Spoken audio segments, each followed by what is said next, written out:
buka Alkitab kita sama-sama. Hari ini kita masih ada dalam pembahasan 33 karya dahsyat Roh Kudus. Sama-sama bilang sama saya, Roh Kudus berkarya dahsyat.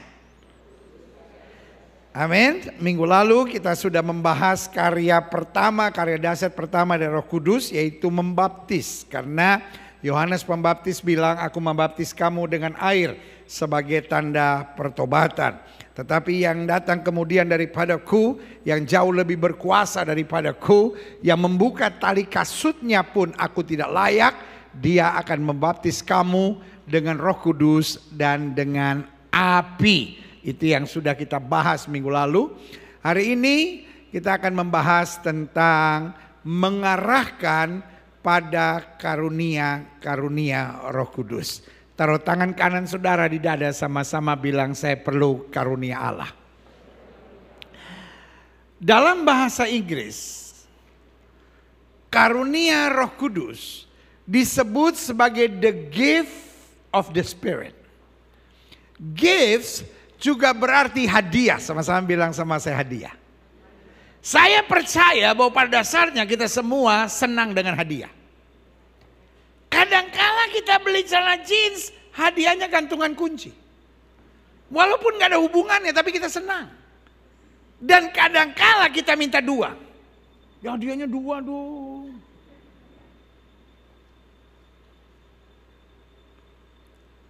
Itu baru beli celana jeans. Iya kan? Jangan sampai kita beli jaket berhadiah mochi. Lebih jauh lagi hubungannya. Itu baru dari sang penjual kita dapat hadiah udah senang. Karena kadang-kala kalau bicara hadiah, bukan soal harganya, tapi kenikmatannya gitu. Betul nggak? Senang aja kalau dapat hadiah. Apalagi kalau hadiah itu dari suami. Ada ibu-ibu yang lihat saya, nggak mungkin mah kalau dia mah. Dan kembali kadang-kala bukan soal harganya, tapi soal kasihnya, perhatiannya. Betul? Kecuali ada orang, ya ngapain hadiah kayak gini, matre lu. Ada sih yang matre gitu. Itu baru dari suami. Apalagi kalau hadiah datangnya dari mertua. Ayah.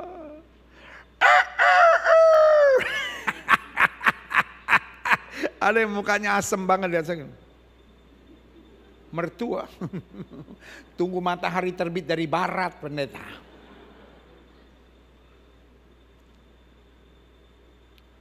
Tapi ada yang aneh dalam gereja Tuhan. Hari-hari ini gift of the Spirit, karunia-karunia roh seperti ditolak oleh banyak gereja. Banyak gereja hari-hari ini bahkan tidak tertarik membahas tentang karunia-karunia Allah. Bahkan topik pembahasan tentang karunia-karunia Roh Kudus seringkali menjadi bahan untuk diserang. Tapi saya tetap percaya Tuhan mau kita diperlengkapi dengan karunia. Ya tapi buktinya banyak karunia-karunia yang sesat.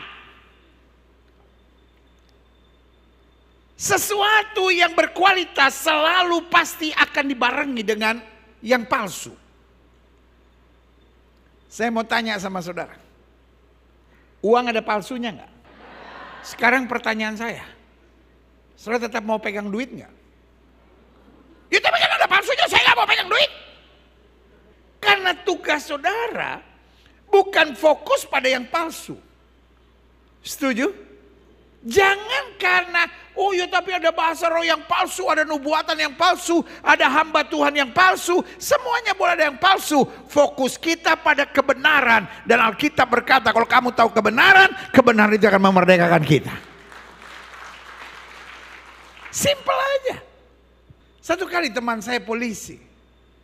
Lalu saya tanya, Pak sekarang tugas di mana? Dia bilang upal. Hah? Apa itu? Uang palsu. Jadi saya tanya, jadi apa ciri-ciri uang palsu? Dia cuman bilang, repot pendeta. Karena terus berganti. Kita temukan misalnya seperti kayak tali air. Waktu kita umumkan ke masyarakat, dia robah lagi. Ada tali airnya tapi palsu. Kita gambarkan ada gambar bayang-bayang itu. Dia bikin lagi yang palsu, ada gambar bayang-bayang. Saya bilang kalau gitu gimana Bapak bisa tahu yang palsu sama yang asli? Oh gampang. Setiap hari saya perhatikan yang asli. Tiap hari saya pegang yang asli. Sehingga ketika yang palsu saya lihat, baru lihat aja saya udah berasa. Meskipun saya nggak tahu mana palsunya, tapi ketahuan ini pasti palsu. Saya percaya kalau kita bergaul dengan Roh Kudus setiap hari, kita baca Alkitab, kita doa dan menyembah Tuhan setiap hari. Waktu sesuatu yang palsu tiba, kita langsung tahu kebenarannya. Amin. Ini yang kita mau belajar hari ini. Buka Alkitab kita sama-sama. 1 Korintus 12 ayat 1-11. Rupa-rupa karunia tapi satu roh. Sekarang tentang karunia-karunia roh, aku mau saudara-saudara supaya kamu mengetahui apa? Kebenarannya. Rupanya soal palsunya karunia bukan hanya di abad ke-21 ini. Tapi dari zaman Paulus sudah ada upaya setan untuk membingungkan tubuh Kristus dengan kepalsuan ini. Ayat yang kedua. Kamu tahu bahwa pada waktu kamu masih belum mengenal Allah, kamu tanpa berpikir ditarik kepada berhala-berhala yang bisu. Karena itu aku mau meyakinkan kamu bahwa tidak ada seorang pun yang berkata-kata oleh Roh Allah dapat berkata terkutuklah Yesus. Dan tidak ada seorang pun dapat mengaku Yesus adalah Tuhan selain oleh Roh Kudus. Jadi Alkitab berkata, di dalam diri manusia ada roh yang mengendalikan.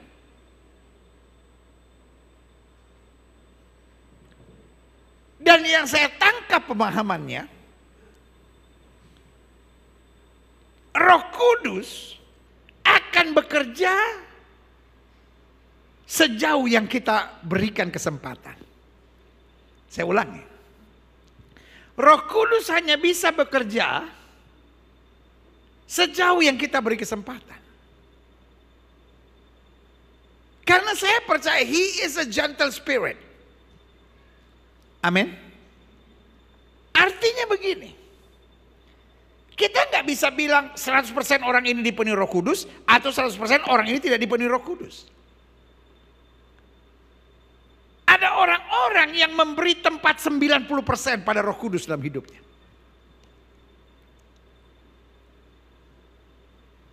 Dan 10% dia masih simpan untuk hal-hal duniawi. Oh saya udah bertobat semua pendeta, saya penuh Roh Kudus, saya berbahasa roh, saya penyembahan, saya setiap minggu ke gereja, tiap hari saya baca Alkitab. Cuman merokok belum saya lepas. Kan ini sinar kemuliaan-Mu Bapa memenuhi sekelilingku. Haleluya. Saya sudah penuh Roh Kudus pendeta. Dari ujung kepala sampai ujung kaki kuasa kemuliaan Tuhan nampak. Hanya mulut saya masih saya pakai untuk ngomongin orang. Ada orang-orang yang bilang, oh hidup saya pokoknya Roh Kudus sudah ambil alih. Cuma nonton film cabul masih belum bisa. Ini kan hiburan. Haruskah saudara berkata orang-orang seperti itu masih diikat setan? No, bahasa yang tepat saya bilang masih tertipu oleh setan. Jangan saudara bilang orang ini gak beres. Loh, itu yang saya bilang. Ada banyak orang tawar hati dalam pelayanan.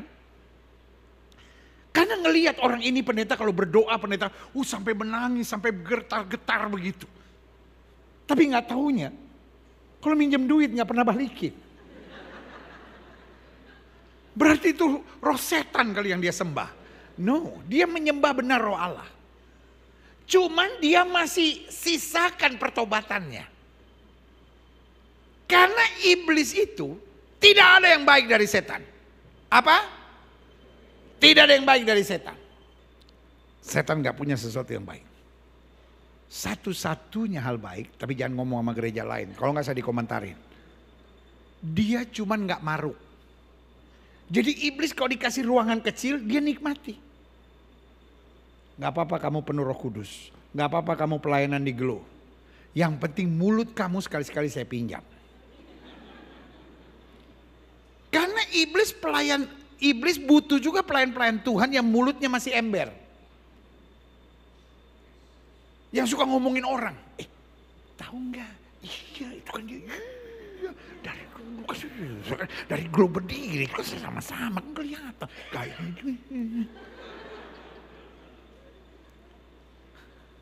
sebab yang kayak gitu yang bisa bikin perpecahan. Betul nggak? Karena kalau teroris dari Yaman tiba-tiba masuk ke Glow, nggak bisa bikin Glow pecah. Semua langsung ini. Kuasa setan, aku patahkan, aku hancurkan dalam.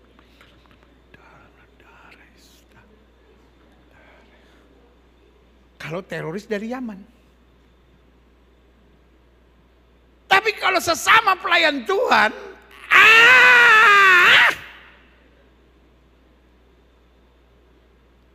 yang bikin gereja pecah seringkali bukan setan, tapi bacot. Bilang sama sebelah saudara, lu salah satunya enggak?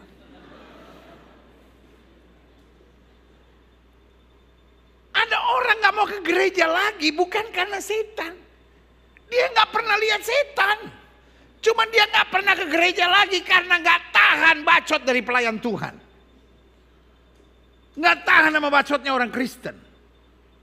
Haleluya, Tuhan baik, Tuhan baik. Tapi ya udah dengar belum? Kan itu iya udah dulu tuh kan. Memang gitu orangnya. Gue ngeliatnya. Pas orangnya lewat, shalom. Setan bilang anak kok lebih setan dari kita katanya.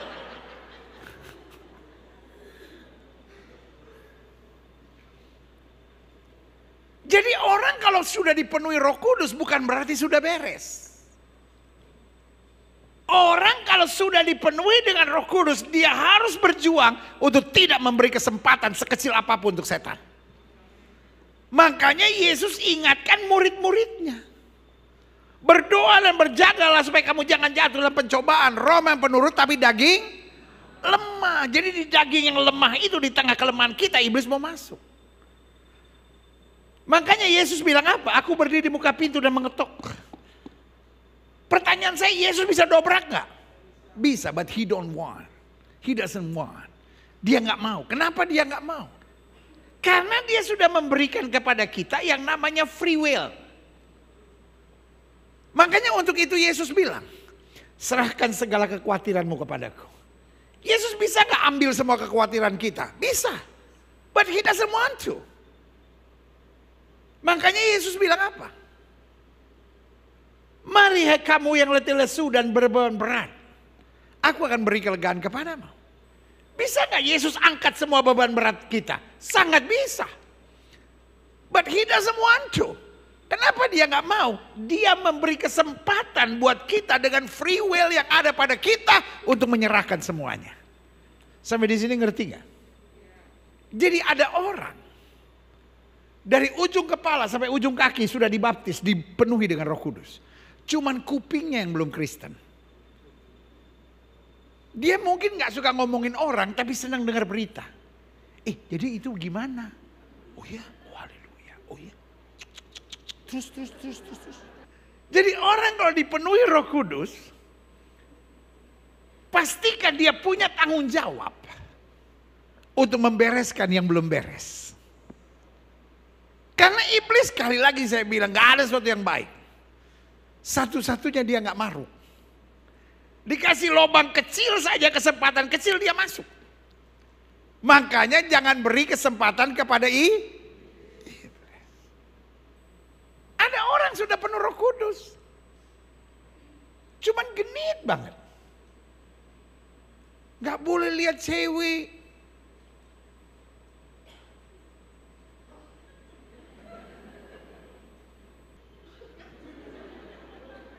Apa sih lu? Mengagumi ciptaan Tuhan. Apa mengagumi ciptaan Tuhan?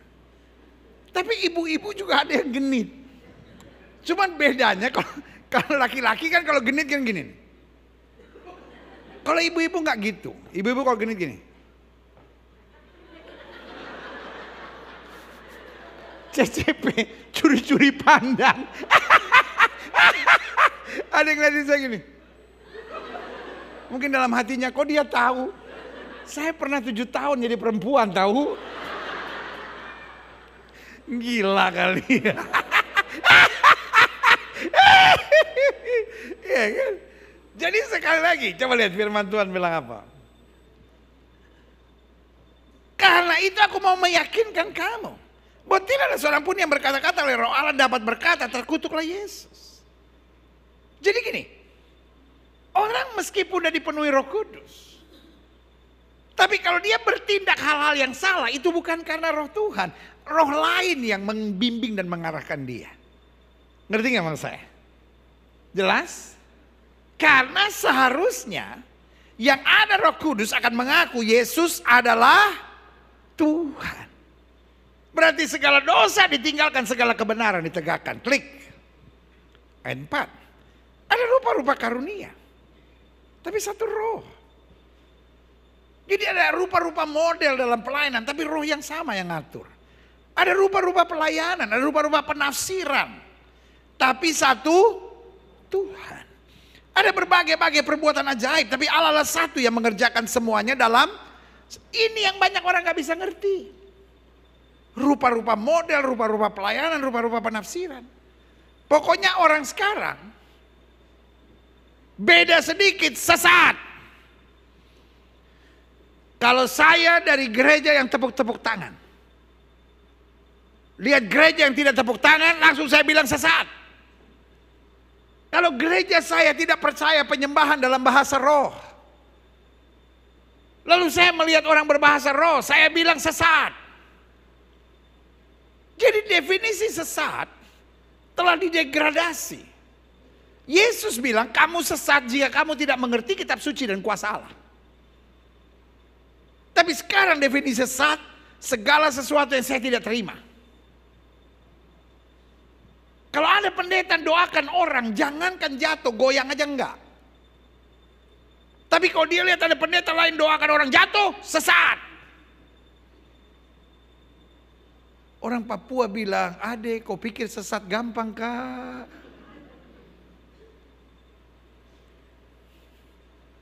Hari ini saya mau sudah mengerti kebenaran. Bahwa ada rupa-rupa perbuatan yang ajaib. Ada rupa-rupa model pelayanan. Selama meninggikan Kristus. Selama meluaskan kerajaan Allah. Selama membahas firman Tuhan. Selama dibimbing oleh Roh Kudus, kita percaya itu berasal dari Tuhan. Amin. Selama sudah tidak meninggikan Yesus. Selama tidak lagi mengkhotbahkan firman. Selama hanya menonjolkan diri sendiri, itu baru perlu kita ragukan. Kita lihat selanjutnya. Aha. Klik. Tetapi kepada tiap-tiap orang, saya senang istilah ini, dikaruniakan penyataan roh untuk kepentingan bersama. Jadi tidak ada orang yang punya karunia. Bahasa saya lebih tepat, dititipkan oleh Tuhan. Yang punya karunia siapa? Tuhan. Kita hanya dititipkan. Contohnya, orang yang punya karunia kesembuhan. Setiap doain orang pasti sembuh nggak? Belum tentu. Saudara-saudara yang merasa saya tidak punya karunia kesembuhan, saudara doakan orang sakit, pasti nggak sembuh nggak? Belum tentu. Kalau Tuhan memberi kepercayaan, tiba-tiba orang itu sembuh. Jangankan orang itu, sampai lu sendiri kaget. Heh, sembuh ya? Ya ampun. Kok bisa? Karena itu barang titipan. Sama-sama bilang sama saya, penyataan roh. Kepada tiap-tiap orang dikaruniakan penyataan roh untuk kepentingan bersama. Sebab kepada yang seorang, roh memberikan, atau terjemahan aslinya bukan bilang memberikan, tetapi memanifestasikan karunia untuk berkata-kata dengan hikmat. Kepada yang lain, roh yang sama berkarunia dengan memberikan karunia atau memanifestasikan karunia berkata-kata dengan pengetahuan atau marifat. Iya kan? Ada orang lagi stres. Setelah memberi konseling. Tetapi konseling sudah sangat menyentuh. Itu bukan karena kata-kata sudah bagus. Tapi karena hikmat roh Tuhan. Amin.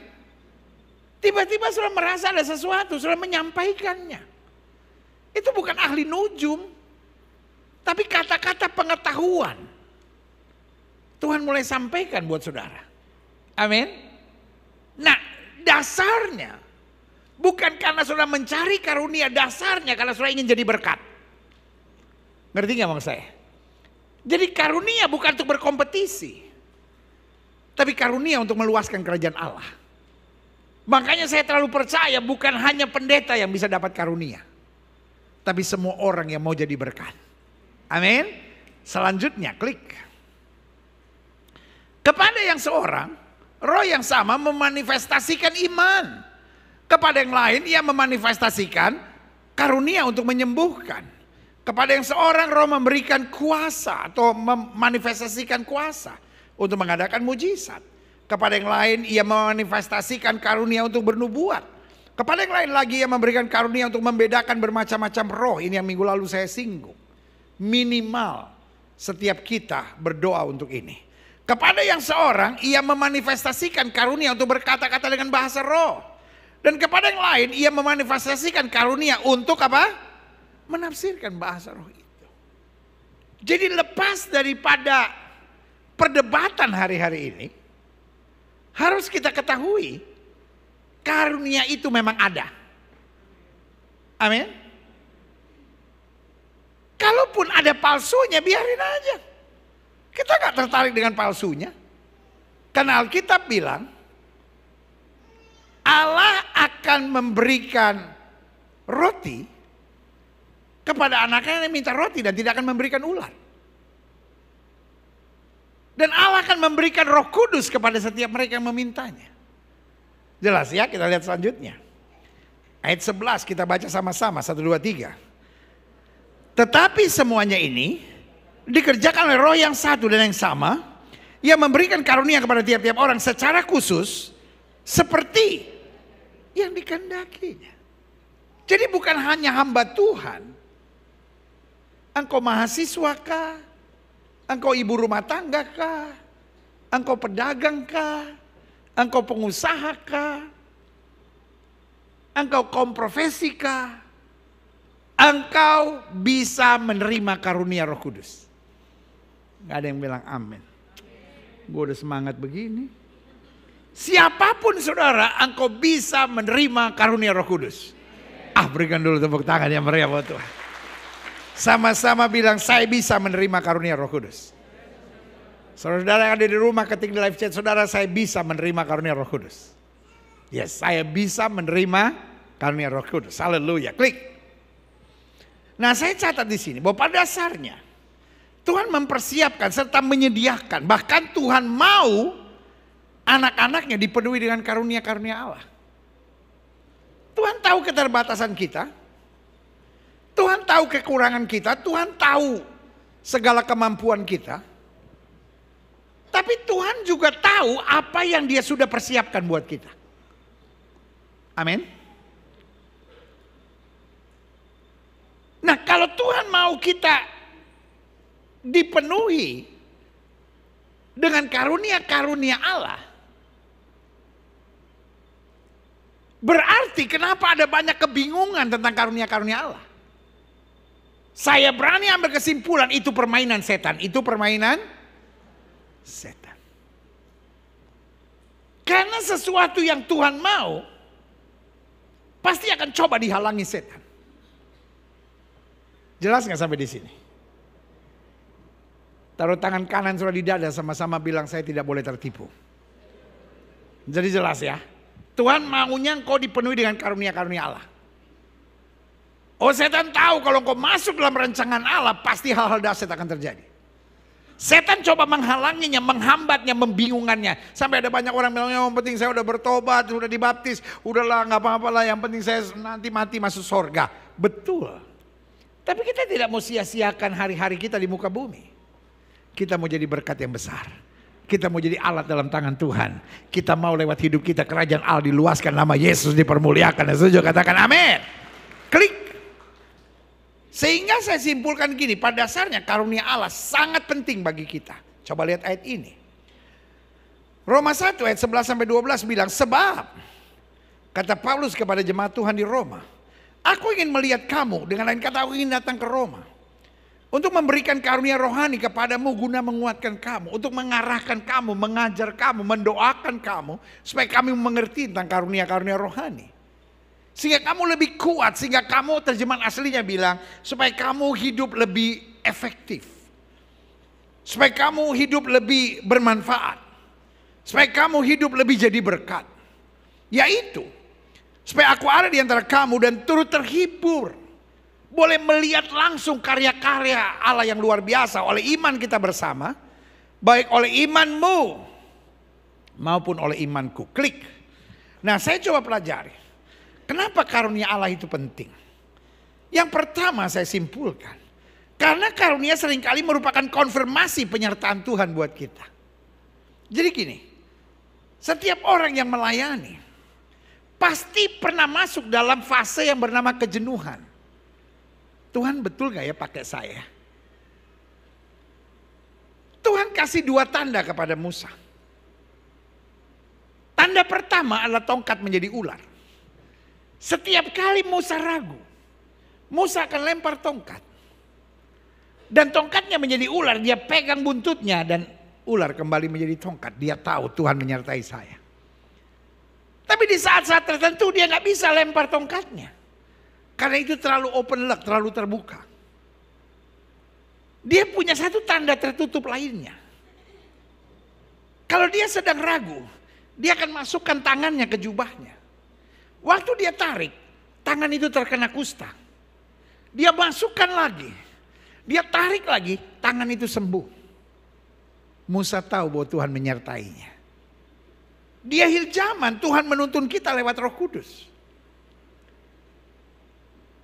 Karunia-karunia dalam pelayanan adalah konfirmasi bahwa kita tidak melayani dengan kekuatan kita sendiri. Tetapi roh Tuhan yang mengurapi kita, berikan tepuk tangan yang meriah. Yang kedua, kenapa karunia penting? Karena karunia membuat pelayanan kita selalu mengandalkan Tuhan. Dengan karunia kita tahu we are not the master. Dengan karunia kita tahu we just only the tool. And the master is God. He's the one that do the ministry. Dialah Tuhan yang melakukan perbuatan dan pekerjaannya. Sama-sama bilang sama saya hanya alat. Makanya pelayan Tuhan gak ada yang tengil. Gak ada yang belagu. Karena kita tahu kita ini hanyalah hamba-hamba Kristus yang tidak berguna. Jadi jangan karena pelayanan kita ada karunia terus kita pikir karunia bagian dari kasta. Kalau yang pelayanannya cuma biasa, wah itu kastanya sudra itu.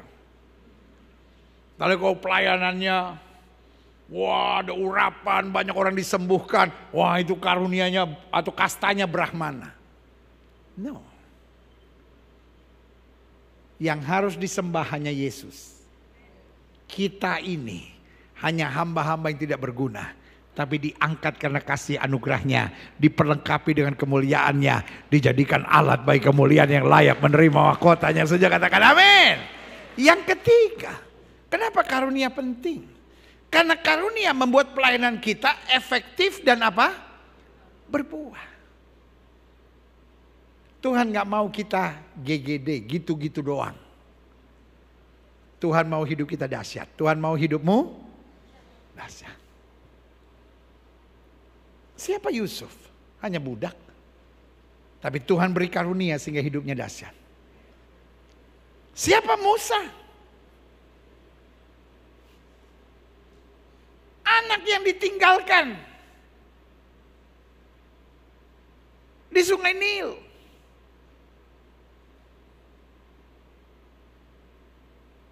Tetapi Musa jadi dahsyat. Kenapa? Karunia Allah.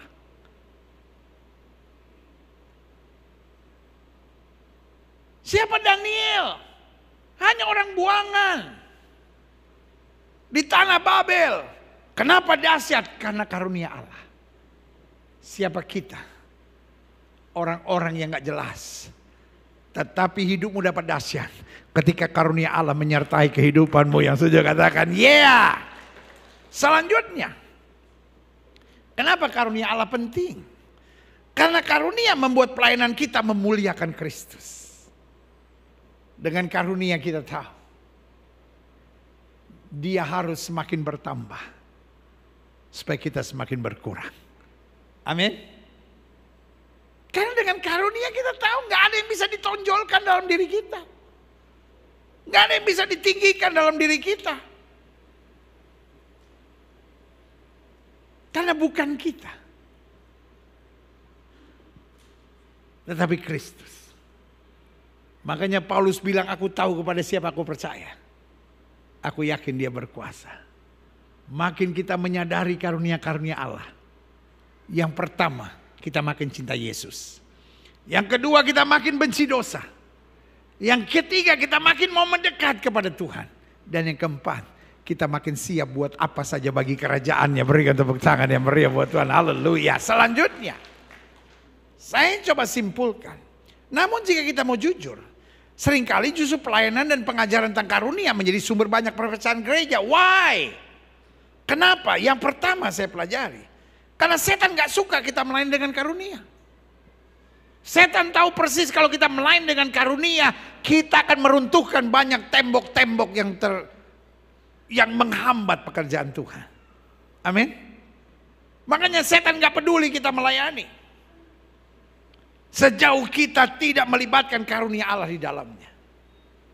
Karena dalam hidup saya percaya karunia Allah akan menuntun kita pada hal-hal yang mustahil. Ketika engkau berhadapan dengan hal-hal yang mustahil, jangan putus asa. Tutup mata, angkat tangan dan berkata, this is your time. Ini waktumu untuk bertindak. Karena ketika Allah bertindak, Alkitab berkata, yang lekak-lekuk diratakan. Alkitab berkata, palang-palang besi dipatahkan. Tembok-tembok tembaga dihancurkan. Kemuliaan Tuhan dinyatakan. Berikan tepuk tangan yang meriah. Selanjutnya, kenapa justru pelayanan dan pengajaran tentang karunia? Kalau kita mau jujur, kita perhatikan banyak perpecahan gereja. Banyak keributan hamba-hamba Tuhan. Banyak mulainya gereja baru. Seringkali karena ketidaksetujuan, karena keributan tentang pemahaman tentang karunia. Yang pertama, karena itu memang ide setan. Setan tidak suka kita melayani dengan karunia. Yang kedua, karena tanpa disadari, orang yang melayani dengan karunia seringkali tertipu. Sehingga mulai berkompetisi, karena mereka merasa, tadi saya bilang, kastanya lebih tinggi. Oh, kasta saya kasta pelayanan kesembuhan. Oh, kasta pelayanan saya kasta pelayanan urapan. Jadi beda. Emang saudara pikir di sorga nanti ada pengumuman juara? Ukuran Tuhan bukan siapa yang terhebat, terjago, terluar biasa. Tapi ukuran Tuhan siapa yang setia, siapa yang bertahan, siapa yang hidup benar, siapa yang menyenangkan hati Tuhan, yang sujud berikan tepuk tangan yang meriah. Jadi kenapa pelayanan tentang kuasa ini justru mendatangkan perpecahan? Karena orangnya sendirilah yang kemudian berkompetisi dan merasa lebih hebat. Yang ketiga, kenapa justru pelayanan dan pengajaran tentang karunia menjadi sumber banyak perpecahan gereja? Karena banyaknya para pelayan yang pelayanannya diperlengkapi dengan karunia-karunia Allah kurang memohon kerendahan hati. Secara jujur, tidak bisa kita pungkiri, pelayanan dalam karunia mendatangkan pujian tersendiri. Orang-orang yang pelayanannya, istilah saya bilang, diberkati dengan karunia-karunia, itu mendatangkan kekaguman tersendiri. Orang-orang pulang ibadah berkata, waduh, pelayanan yang luar biasa. Waduh, waktu saya di jamaah, wah saya rasakan sesuatu. Waduh, beda sama yang lain. Ada orang-orang yang kalau dia penyembahan, waduh, hadirat Tuhan begitu nampak. Semua jemaat bilang, saya rasa Tuhan ada di tengah-tengah kita. Ini pasti mendatangkan kebanggaan tersendiri. Tetapi jangan curi kemuliaan Tuhan. Sehebat apapun pelayananmu, sehebat apapun pujian orang kepadamu, kita tetap harus sadar, kita hamba-hamba yang tidak berguna. Bisa ada karena rahmat dan anugerahnya. Berikan tepuk tangan yang meriah. Yang keempat, kenapa pelayanan dan pengajaran tentang karunia justru menjadi sumber perpecahan banyak gereja? Karena kita tidak siapan menerima kenyataan adanya perbedaan-perbedaan dalam pelayanan. Iya dong. Ada yang pelayanan yang mengarah pada kesembuhan. Ada yang pelayanannya dengan doa. Ada yang pelayanannya konseling. Ada yang pelayanannya bantu orang susah. Pertanyaan saya, pelayanan mana yang terbaik? Jawaban saya kembali, tidak ada pelayanan yang terbaik. Itu sama seperti di rumah. Rumah orang-orang kaya, ada babysitter, ada satpam, ada chef, ada tukang taman, ada pembantu rumah tangga. Pertanyaan saya, siapa yang terbaik di antara mereka? Bukan yang terbaik di antara mereka. Kita nggak bisa mengukur mana yang lebih baik, satpam atau babysitter. Yang penting masing-masing lakukan tugasnya. Yang penting lakukan bagiannya. Lakukan dengan tulus hati, lakukan dengan setia. Tuhan di sorga yang akan memberkati dengan kemuliaan yang luar biasa. Berikan tepuk tangan. Karena yang terbaik adalah semua bekerja sama. Amin. Perbedaan dalam tubuh Kristus bukan untuk bersaing satu sama lainnya. Perbedaan pelayanan dalam tubuh Kristus harusnya saling melengkapi. Ada gereja-gereja yang pengajaran tentang akhir zaman luar biasa. Ada yang pengajaran tentang doa luar biasa. Ada yang pelayanan yang tentang urapan luar biasa. Tetapi ingat, semuanya tetap harus saling melengkapi. Cuman urapan tanpa doa nggak ada artinya. Makanya iblis nggak peduli, masing-masing dengan kehebatannya iblis tahu persis. Selama gereja Tuhan tidak saling melengkapi, kita lemah. Saya bersyukur hari-hari ini kesempatan untuk menerima firman Tuhan makin terbuka. Setelah mau dengar pendeta dari gereja manapun, dari daerah manapun sudah bisa sekarang. Buka aja di YouTube. Amin. Dengan itu Tuhan sedang memberi kesempatan untuk kita semua saling melengkapi. Sehingga gereja Tuhan kuat.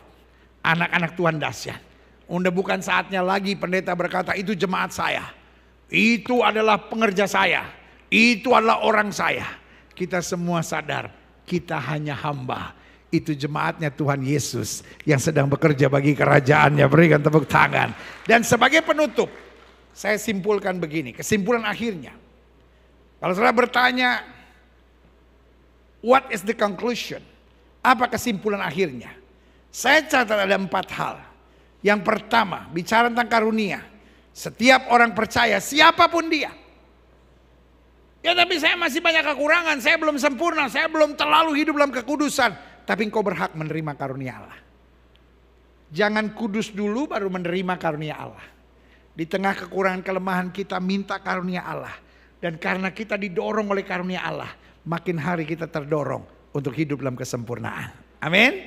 Yang kedua, Setiap orang percaya wajib menghargai karunia-karunia Allah. Kita nggak akan pernah bisa dapat karunia Allah kalau kita tidak menghargai. Alkitab bilang jangan buang mutiara ke mulut babi. Tuhan mau perlengkapi setiap orang dengan karunia. Tapi pertanyaannya, kita memanfaatkannya enggak? Kita bisa menghargainya enggak? Kita punya passion enggak untuk itu? Kalau kita berani menghargai, makanya Alkitab bilang, kalau kita setia dalam perkara kecil, Tuhan berkati dalam perkara yang lebih besar. Saya berdoa hari ini setelah saudara terima firman Tuhan, biarlah saudara terarah pada passion saudara. Passion saya ini apa sih?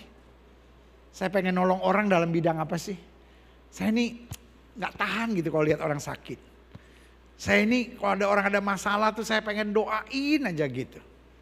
Nah ketika saudara mulai bertindak, manifestasi karunia itu dipercayakan pada saudara. Saya berdoa supaya saudara bisa menghargai karunia-karunia Allah. Karena doa saya setiap jemaat yang ada di gereja, setiap jemaat yang ada di rumah masing-masing, dia grab the message. Dia menghargai karunia Allah. Dan sesuatu yang dahsyat Tuhan mulai nyatakan buat hidupnya. Haleluya. Yang ketiga, setiap orang percaya perlu menyadari bahwa karunia-karunia Allah berbeda-beda. Untuk setiap orang ada yang Tuhan percayakan. Dan kalau kita berbeda, it's okay. Orang yang tidak mengerti tentang perbedaan, bahasa saya bilang orang yang cupet, itulah yang senang menyerang, mengkritik. Karena buat dia gereja yang terbaik adalah gereja kami, ajaran kami, teologi kami, doktrin gereja kami. Tapi saya percaya, tidak ada satu denominasi gereja yang bisa menyelamatkan seluruh dunia. Setuju? Tidak ada satu pendeta yang bisa menyelamatkan seluruh dunia. Makanya doa Yesus, jadikan mereka satu supaya dunia percaya, supaya dunia diselamatkan, supaya dunia melihat kemuliaan Tuhan. Berikan tepuk tangan ya mereka. Yang terakhir, saya undang pemain musik maju ke depan. Kesimpulannya, kalau kita bicara tentang karunia Allah dan orang percaya, yang pertama, orang percaya berhak menerima karunia-karunia Allah. Yang kedua, orang percaya wajib menghargai karunia-karunia Allah. Yang ketiga, orang percaya perlu menyadari bahwa karunia-karunia Allah setiap orang berbeda-beda. Dan yang keempat, orang percaya harus menyadari dengan karunia-karunia Allah, biarlah kita semakin memuliakan dan meninggikan Kristus. Karunia-karunia Allah bukan supaya kita cari duit. Karunia-karunia Allah bukan supaya gereja kita lebih besar. Bukan supaya nama kita lebih hebat. Bukan supaya hidup kita lebih dikagumi orang. Siapapun saudara, ibu rumah tangga kah, bisnismen kah, kaum profesi kah, mahasiswa kah, doa saya engkau punya kerinduan, Tuhan pakai hidupku dengan apa yang ada padaku. Orang melihat kemuliaan Kristus, pada akhirnya setiap lutut akan bertelun, setiap lidah mengaku Yesus Kristus Tuhan, baik kemuliaan Bapa di sorga. Berikan tepuk tangan yang meriah buat Tuhan. Saya undang kita semua bangkit berdiri. Yesus, ku bangga padamu. Yesus, Kaulah harta kebanggaanku. Selamanya.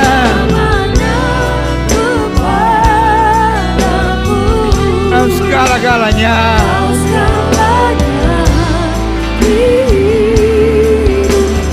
Semua katakan Yesus. Haleluya. Yesus, Kaulah harta kebanggaanku. Selama-lamanya.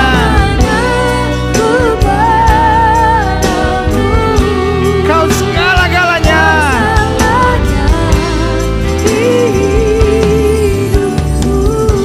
Musik main dengan sangat lembut. Setiap mata terpejam, setiap kepala tertunduk, setiap hati terangkat. Kita datang pada Tuhan. Kita sudah menerima tubuh dan darah Kristus. Izinkan saat ini di minggu yang penuh berkat, penuh mujizat ini, baik saudara yang ada di rumah maupun saudara yang ada di gereja, saatnya kita bukan hanya diselamatkan, bertobat dan tunggu nanti ada trompet Allah berbunyi dan kita masuk surga. Tapi saatnya sementara kita menantikan panggilan Allah, kita bekerja keras. Setiap saudara diberikan Tuhan karunia, gift of the Spirit. Setiap saudara diberikan talenta oleh Tuhan, pakai untuk kemuliaan Tuhan. Kalau engkau setia dalam perkara kecil, engkau memakai bagi kerajaannya, maka Tuhan akan mempercayakan perkara yang lebih besar bagimu. Jika itu doamu, taruh tangan kananmu di dada. Gak ada satu orang pun yang bisa bilang, saya gak punya apa-apa, saya gak bisa apa-apa. Pertanyaannya, mau gak bertindak? Mau gak melangkah? Orang dunia pakai apapun yang dia punya untuk terkenal, untuk kaya, untuk sukses. Tapi anak Tuhan pakai apapun yang ada padanya untuk memuliakan Kristus, untuk menjadi warga sorga, untuk meluaskan kerajaan Allah. Jika itu doamu, taruh tangan kananmu di dada. Mungkin kau seorang yang skeptis, mungkin kau seorang yang apatis, mungkin kau kecewa karena berbagai perdebatan, sampai kau berkata, udahlah aku pusing sama tuh karunia-karunia. Terlalu banyak kepalsuan. Palsu bukan tanda nggak ada yang asli, tetapi palsu adalah tanda bahwa iblis licik. Tapi tugas kita mengetahui kebenarannya. Jika itu doamu, taruh tangan kananmu di dada. Atau mungkin hari ini kau berkata, saya menyerahkan hidup saya kepada Tuhan, tapi secara jujur belum 100% diatur oleh Roh Kudus. Masih ada banyak celah-celah dosa dalam pikiran saya, dalam hidup saya, dalam keseharian saya. Dan hari ini saya dengar firman Tuhan, saya harus 100% serahkan pada pengaturan Roh Kudus. Jika itu doamu, taruh tangan kananmu di dada. Setiap saudara yang didoakan, yang taruh tangan kanan saudara di dada, ingat, engkau sudah menerima tubuh dan darah Kristus. Engkau sudah menjadi satu dengan kuasa kematiannya, berarti engkau berhak untuk menjadi satu dalam kuasa kebangkitannya. Engkau disembuhkan, engkau dipulihkan, dan engkau layak menerima karunia-karunia Allah. Jika itu doamu, angkat tanganmu dua-dua tinggi-tinggi. Izinkan saya doa. Bapa, di ibadah yang penuh berkat, penuh mujizat ini, baik kami yang di rumah maupun kami yang ada di gereja, kami tahu persis Roh Kudus sedang mengajar kami banyak hal tentang karunia-karunia. Dan intinya Tuhan mau hidup kami jadi berkat. Intinya Tuhan mau hidup kami berbuah efektif untuk kerajaan sorga. Sehingga sementara kami di muka bumi, hidup kami memancarkan kemuliaan Tuhan. Kami tidak mau hidup biasa-biasa. Kami tidak mau hidup begini-begini saja. Kami mau hidup berarti, bermanfaat, dan menyatakan kemuliaan Tuhan. Karena itu dengan apa yang ada pada kami mempersembahkan semuanya. Supaya Yesus dimuliakan, Yesus diagungkan, Yesus ditinggikan. Kami bisa nolong banyak orang. Kami bisa menginspirasi banyak orang. Kami bisa menyelamatkan banyak orang. Kami bisa jadi berkat untuk banyak orang. Yesus terlalu baik buat kami. Masakan kami cuma pikirkan diri kami sendiri? Cukup berkat Tuhan dalam hidup kami. Dengan apakah kami balas segala kebaikan Tuhan dalam hidup kami? Terima kasih Bapa. Lihat tangan-tangan yang terangkat, yang mungkin sedang kecewa, yang mungkin sedang putus asa, yang mungkin sedang bingung, yang mungkin sedang berkata, Tuhan, pakai hidup saya. Saya mungkin gak bisa berkhotbah, saya mungkin gak bisa pelayanan di gereja, tapi saya bisa jadi berkat dengan apa yang ada pada saya. Saya mau hidup saya berarti, berguna buat banyak orang. Karena itu saya gak mau main-main dalam hidup saya. Saya mau serius. Karena inilah pelayanan saya, inilah arti hidup saya. Untuk meninggikan Kristus. Terima kasih Bapa. Yang sakit Tuhan sembuhkan, yang lemah Tuhan kuatkan. Anugerah-Mu dinyatakan. Terima kasih. Hamba mengasihi jemaat-Mu satu persatu ya Allah. Apa yang Tuhan taruh di hati hamba sudah hamba sampaikan bagi umat-Mu. Hamba doa firman termeterai, apa saja yang mereka kerjakan dibuat Tuhan berhasil. Mereka gak turun tapi naik, mereka jadi ekor, mereka jadi kepala. Hari-hari yang penuh mujizat boleh menjadi bagian hidup mereka. Tuhan arahkan kami untuk berjalan dalam karunia-karunia Allah. Memuliakan Kristus, membawa damai, menjadi berkat. Dan meluaskan kerajaan Allah di muka bumi. Di dalam nama Yesus kami berdoa. Dan kami siap menjadi pelaku-pelaku firman. Yang siap jadi pelaku firman. Sama-sama kita katakan amin. Beri tepuk tangan yang meriah buat Tuhan. Haleluya. Silakan duduk. Tuhan memberkati Bapak Ibu Saudara sekalian. Haleluya.